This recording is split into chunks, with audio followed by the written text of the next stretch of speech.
Shadary boucle sa tournée dans le Grand Katanga avec la province du Tanganyika, fief du Raïs. Mobilisé comme un seul homme à Kalemi, Ramazani Shadary appelle à un vote massif le 23 décembre pour poursuivre la vision de Joseph Kabila. Un projet des sociétés du candidat Emmanuel Shadary. Nous nous attardons aujourd'hui sur le premier des 4 axes de ce programme, le renforcement de l'autorité de l'État. Et puis victoire pour les élections à venir, ce sont les souhaits à l'endroit d'Emmanuel Ramazani Shadary qui fête son anniversaire ce 23 novembre.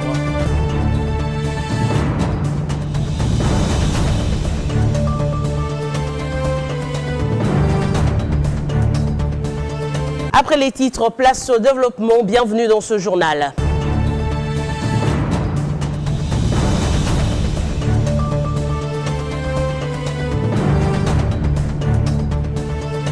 Quatrième et dernière étape de sa campagne pour le Grand Katanga, Emmanuel Shadary séjourne à Kalemi. À sa descente d'avion à l'aéroport de Kainda, c'est le gouverneur Richard Ngoy Kitangala et une foule compacte content de revoir celui qui a commencé sa carrière politique à Kalemi au stade Saint-Louis, archi-comble Ramazani Shadary a appelé la population de Tanganyika à voter pour lui pour poursuivre la vision de Joseph Kabila en exécutant son programme de gouvernement chiffré à 86 milliards de dollars américains qui met l'homme au centre de son action.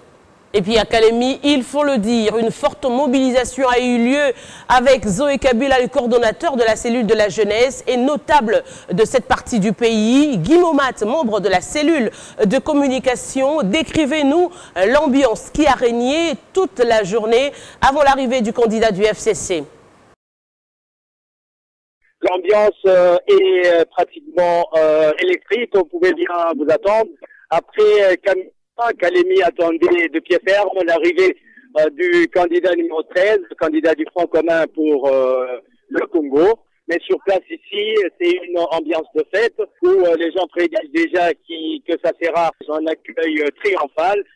L'entrée de Emmanuel Shadary dans la ville de Kalemi, une ville très symbolique. C'est une ville située très stratégiquement vers le sud-est de la République démocratique du Congo et symbolique également parce que cette ville est liée au combat de Joseph et de Laurent Désiré Kabila. Et comme vous le savez, l'actuel candidat pour le FCC n'est que l'émanation ou la continuation du combat des musées incarné par Joseph Kabila Kabanké et qui va perpétuer. Et puis quelles sont les attentes de la population de Kalemi? L'un des grands problèmes soulevés ici par les gens que nous avons côtoyés hier et maintenant, c'est le problème d'insécurité. Il y a des cas qui sont signalés, on nous parle de l'insécurité même à domicile. Il y a des gens armés qui envahissent notamment les maisons d'autrui pour y exercer des actes peu commodes.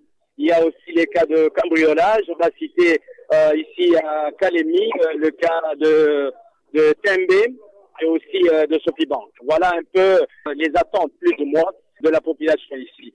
Revenons sur Kamina. La ville a été conquise au passage du candidat du FCC à la présidentielle.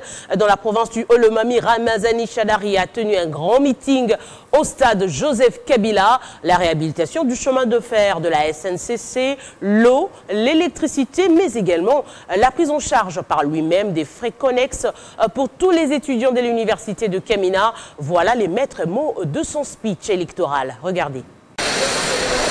Arrivé ce mercredi à Kamina, dans la province du Olomami, en provenance de Kolwezi, Emmanuel Ramazani Shadary, accompagné de son épouse et du coordonnateur national du FCC, Némou Milania, et d'autres hauts cadres de cette plateforme électorale, dont Évariste Bouchab, Adolphe Loumanou, pour ne citer que cela, a été accueilli à l'aérodrome de Kamina par le gouverneur du lieu, M. Kalinga. Des notabilités venues de Kinshasa, des députés nationaux, des membres du gouvernement et d'autres leaders provinciaux.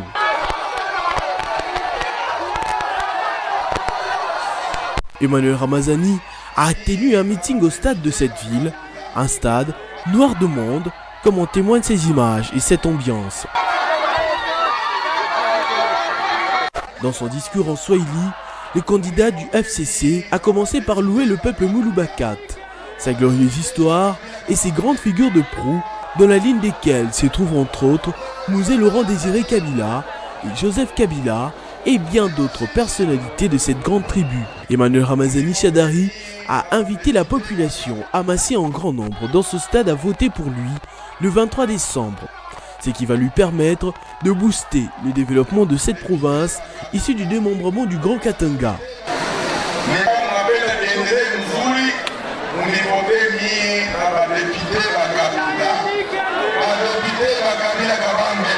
Le social, notamment la gratuité de l'enseignement primaire, l'éducation, l'eau et l'électricité, les barrières illégales, la hausse du prix du maïs, dont il a exigé la baisse, ainsi que la prise en charge immédiate des frais d'Iconex pour tous les étudiants de l'université de Kamina, ont été parmi les points majeurs abordés au regard des axes.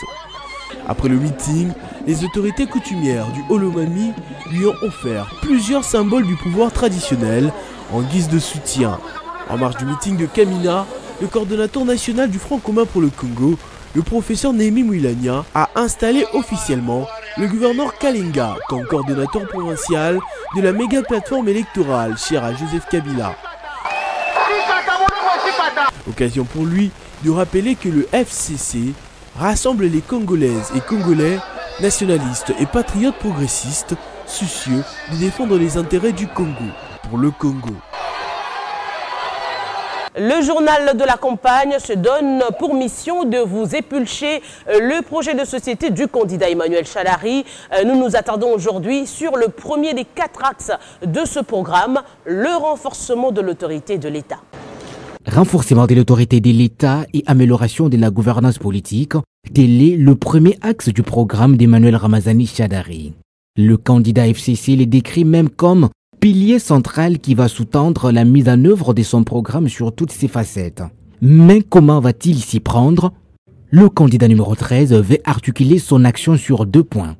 Renforcer la défense nationale et la sécurité intérieure. Renforcer l'efficacité des institutions publiques. S'agissant de la défense nationale, il s'engage sur 11 points entre autres. Renforcer les capacités d'intervention de l'armée des services spécialisés à travers la formation d'une unité antiterroriste à déployer sans délai dans l'est du pays pour lutter contre tous les groupes armés. En dessous de l'éradication totale des germes d'insécurité sur le territoire national, un mécanisme de prévention et d'éradication de la délinquance urbaine, le fameux phénomène Kuluna dans la ville de Kinshasa est même prévu. Emmanuel Ramazani Shadari veut également accroître le volume des effectifs de 50 000 hommes. 30 hommes dans l'armée, 15 000 hommes dans la police et 5 000 dans la magistrature. Améliorer progressivement les soldes des militaires, policiers et autres services de sécurité. Améliorer les conditions d'hébergement et de l'encadrement des militaires et des policiers à travers un programme d'urgence des casernements militaires. La conclusion des accords militaires stratégiques privilégiant les intérêts économiques et stratégiques de la RDC n'est pas exclue. Pour l'appareil judiciaire, outre épinée dorsale du plan de renforcement de l'autorité de l'État et de l'amélioration de la gouvernance, Emmanuel Ramazani Shadari compte mettre en place une batterie de mesures. Elles vont de la poursuite de la réforme du secteur de la justice et du renforcement du système judiciaire à l'humanisation des prisons. En passant par la lutte contre la corruption, l'impunité sous toutes ses formes, le clientélisme, l'abus du pouvoir, la fraude. Il compte aussi mettre à l'abri des tentations des magistrats et personnels du secteur de la justice en améliorant leurs conditions financières. La construction d'une école nationale de magistrature est prévue par le candidat Shadari pour lui qui tient compte à doter le pouvoir judiciaire des moyens de son indépendance pleine et entière en vue d'une bonne distribution de la justice aux Congolais, quel qu'il soit leur rang social. Mobilisation des états-majors, les candidats, partis et regroupements membres du FCC pour la victoire du candidat Emmanuel Ramazani Shadari à la présidentielle du 23 décembre prochain anime chaque parti membre du FCC. Au-delà des conférences et autres rassemblements, certains candidats vont même à la rencontre des micro-bases pour un échange de bouche à oreille. Nos reporters ont suivi le candidat Thierry Mosenepo dans le quartier Ma Campagne dans la commune de Ngalima. Ici, on ne rêve qu'élection, on ne rêve que victoire, victoire pour soi et pour les candidats. numéro 13. Papa Thierry le biso to voter pour to mona bolamu to bosa na pasi nde tozo sensibiliser ba candidat na biso en tout cas pour na biso to voter na biso Emmanuel Chadar to voter vraiment pour na ngana ko voter ka Emmanuel Chadar.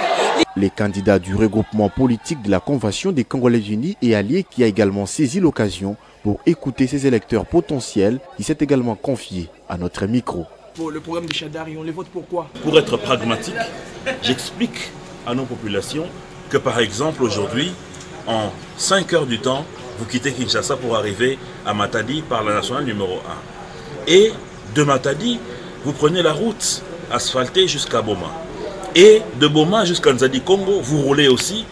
Mais là, la route doit être continuée en asphaltage jusqu'à atteindre Mwanda. Comprenez donc que la continuité fera que demain, Emmanuel Ramazani Chadari ne va plus réfléchir en la construction d'une route de Kinshasa jusqu'à Nzadi Congo, mais plutôt à une continuité de cette route de Nzadi Congo jusqu'à Mwanda, jusqu'à Tchela. Voilà la réalité des choses. Et cela n'est pas que dans le secteur des routes. Le numéro 190 dans la circonscription électorale de la Lukunga à la députation nationale nous a également expliqué l'importance de la stratégie presque porte à porte avec les électeurs avant de saluer la maturité de la culture démocratique de la population quinoise. Nous voulons un contact avec les populations. Ce contact permet d'une part à ce que nous puissions mieux parler avec les populations, mais d'autre part aussi et principalement les écouter. Nous avons aujourd'hui des populations qui sont tolérantes, qui acceptent l'autre.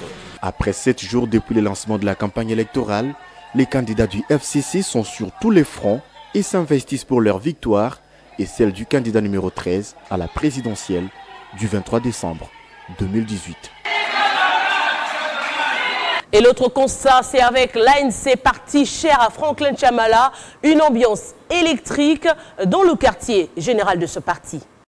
Mais ici, nous sommes en réunion avec mon équipe de campagne pour essayer d'évaluer. Depuis le début de la campagne électorale, les réunions sont récurrentes dans cette permanence du Parti des Alliés pour un nouveau Congo, ANC, qui est dirigé Franklin Chamala.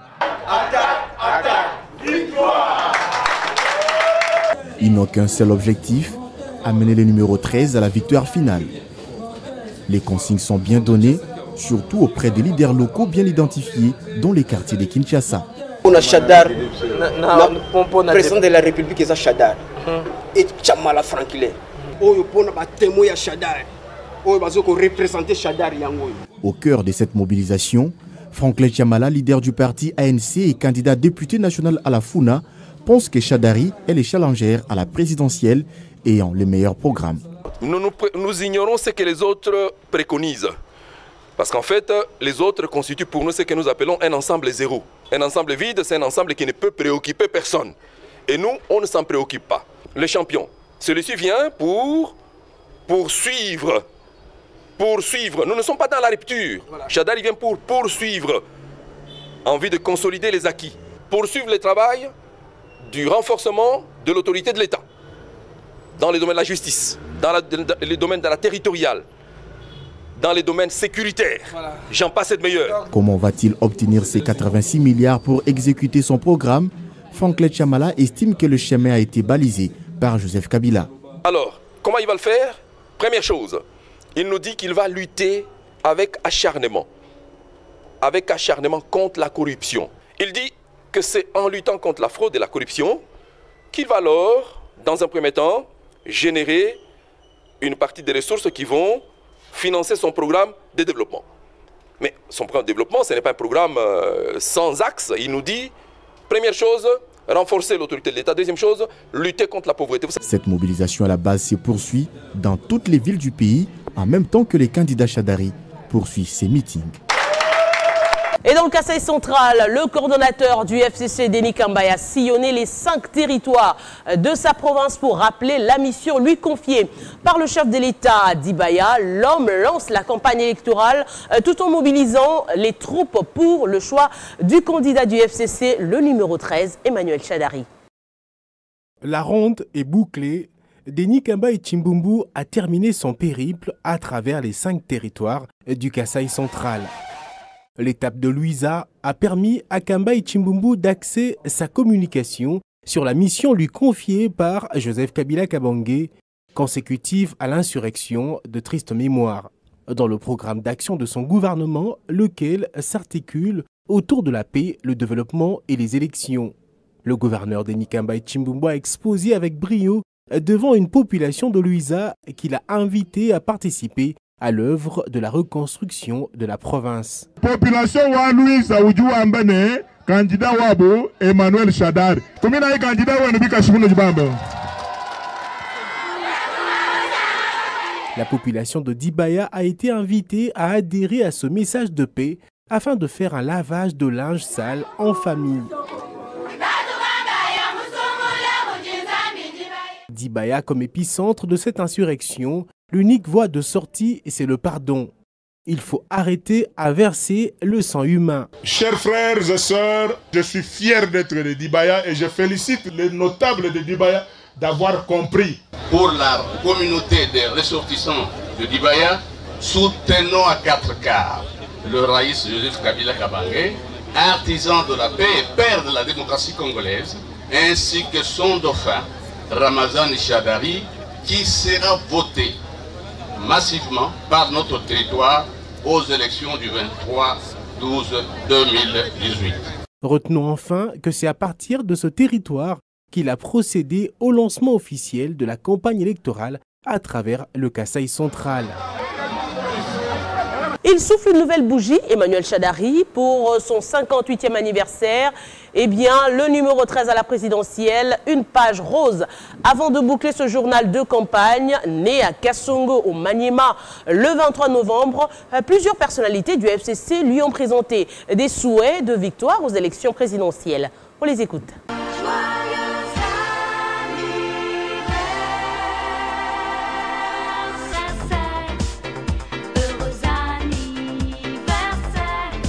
Bon anniversaire Emmanuel Ramazani Shadari. Je pense que nous avons eu le privilège de le recevoir à Kamina et son anniversaire l'a trouvé à Kamina. Nous avons chanté pour lui joyeux anniversaire et les dames qui étaient là ont déjà préparé un pagne et nous lui avons donné une Bible en Kilouba et une Bible en français. C'est un symbole pour dire que partout où il va partir, il ira avec Dieu. C'est une grâce que nous avons eu aujourd'hui de l'avoir et nous pensons que le moment est dur pour le moment. Il a besoin d'une bonne santé, de beaucoup de force, beaucoup de sagesse et beaucoup de courage pour affronter toutes les autres étapes de campagne. Ça, ce sont nos vœux et nous savons que le Dieu que nous prions, qui a fait que jusqu'à aujourd'hui, il est maillot jaune, il restera maillot jaune et par la grâce de Dieu, nos souhaits restent les souhaits de victoire aux élections présidentielles.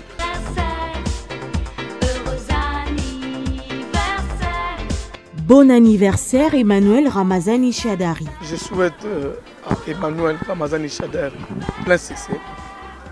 Bon anniversaire et que Dieu puisse l'amener au pouvoir et que la transformation de la société congolaise soit une réalité palpable. Dieu bénisse le Congo et bénisse Ramazani Shadari. Bon anniversaire. Je souhaite aussi un bon anniversaire au candidat FCC et plein succès et je sais que la réussite est certaine.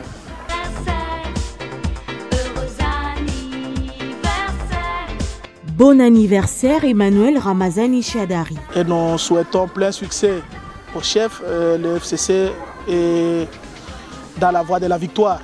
C'est la victoire qui s'annonce parce qu'il a été même intronisé par les chefs coutumiers. C'est lui l'héritier de Joseph Kabila.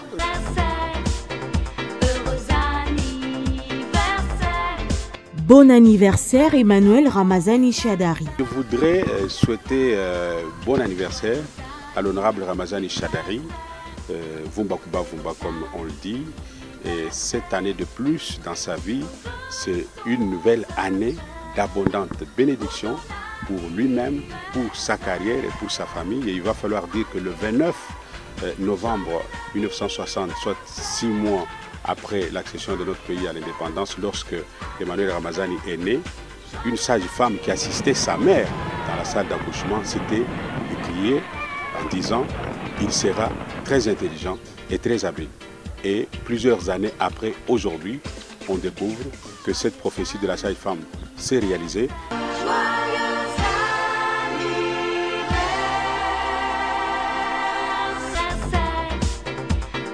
Ce journal de campagne est terminé à tous. Merci de l'avoir suivi.